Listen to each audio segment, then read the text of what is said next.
নমস্কাৰ, মই বিক্ৰম। আজি এটা বিশেষ দিনৰ কথা আপোনালোকৰ আগত জনাব বিচাৰিছোঁ। এটা এনেকুৱা দিন যিটো দিনত আপোনালোকে যদি কিবা নতুন পৰিকল্পনা কৰি থৈছে বা কিবা নতুন আৰম্ভণি কৰিব বিচাৰিছে, একেবাৰে উচিত সেই দিনটোত কৰা। সেই দিনটো হৈছে অক্ষয় তৃতীয়। অহা 10 মে' তাৰিখে উদযাপন কৰিম অক্ষয় তৃতীয়। অক্ষয় তৃতীয়ত বহু মান্যতা আছে। সেই দিনটো মাংগলিক দিন হিচাপে ধৰা যায়। কোনো ধৰণৰ সময় গণনা কৰিব নালাগে, কোনো ধৰণৰ সময়ৰ কথা নাই। সেই দিনটোৱে হৈছে মাংগলিক দিন। কিয় সেই দিনটো মাংগলিক দিন বা কি কাম কৰিব লাগে, কি নিয়ম কৰিব লাগে, সকলোবোৰ আজি জনাব বিচাৰিছোঁ। অক্ষয় তৃতীয় সেই দিনটোতে আৰম্ভ হৈছিলে সত্যযুগৰ।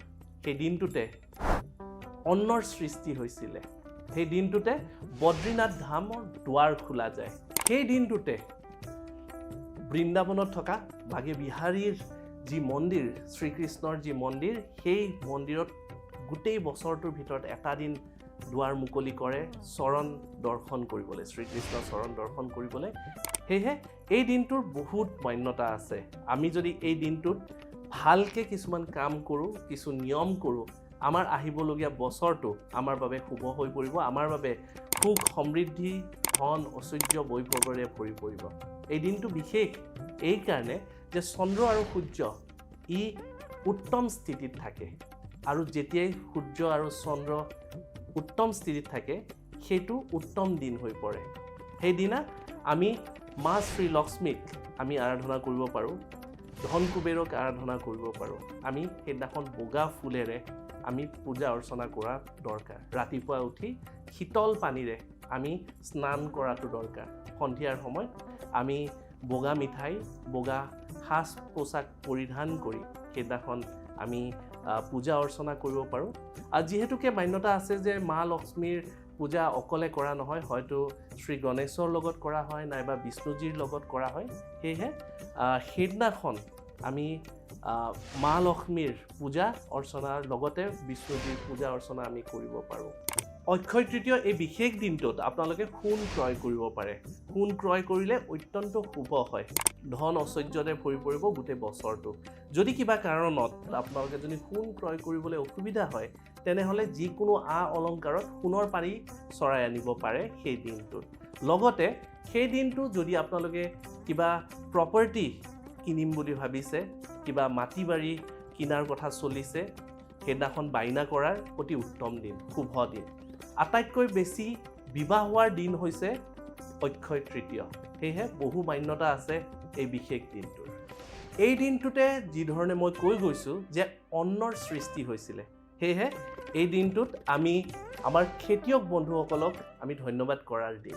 লগতে অক্ষয় তৃতীয় এই বিশেষ দিনটোত আপোনালোকে দান কৰিব পাৰে। দান কৰা অতি উত্তম। যিকোনো দানেই আপোনালোকৰ বাবে শুভ হ'ব। আপোনালোকে বস্ত্ৰ দান কৰিব পাৰে, খাদ্য দান কৰিব পাৰে, আপোনালোকে পানীও দিব পাৰে। এই দিনটোত আপোনালোকে যি দানেই কৰক, প্ৰথমতে দান কৰিব, তাৰপিছত ক্ৰয় কৰাৰ কথা ভাবিব। প্ৰথমতে দান কৰি উঠি ক্ৰয় কৰাটো অত্যন্ত শুভ আজি এই দিনটোত। আপোনালোকে যদি এই দিনটোৰ নিয়মসমূহ পালন কৰে, 100% নিশ্চিত হৈ থাকক যে আহিবলগীয়া বছৰটো আপোনালোকৰ ওপৰত মা লক্ষ্মীৰ দৃষ্টি, কুবেৰৰ দৃষ্টি আপোনালোকৰ নিবদ্ধ হৈ থাকিব। সেইটো 100% নিশ্চিত। সেয়েহে একেবাৰে সুন্দৰ ধৰণে আশা কৰিছোঁ আপোনালোকে এই দিনটো উদযাপন কৰিব, পালন কৰিব, আৰু লগতে প্ৰত্যেকটো নিয়মে আপোনালোকে মানি চলিব। আৰু এই দিনটোতে আপোনালোকে ক্ৰয় কৰা বস্তু মা লক্ষ্মীৰ আগত অৰ্পণ কৰিব। লগতে আপোনালোকে আপোনালোকৰ খাদ্য ভাণ্ডাৰ একদম সুন্দৰকৈ ভৰাই তুলিব। মান্যতা আছে যে এই দিনটোতে শ্ৰীকৃষ্ণই দান কৰিছিল অক্ষয় পাত্ৰ, এক এনেকুৱা পাত্ৰ যি পাত্ৰ কেতিয়াও খালী নহয়। সেয়েহে আপোনালোকৰ ঘৰতো যাতে খাদ্য সম্ভাৰ কেতিয়াও খালী নহয়, অক্ষয় পাত্ৰৰ দৰে যাতে ভৰ্তি হৈ থাকে, তাৰ বাবে আপোনালোকে আপোনালোকৰ খাদ্যৰ যি ভাণ্ডাৰ আছে তাৰে পৰা অলপ অন্ন মা লক্ষ্মীলৈ আগবঢ়াব পাৰে।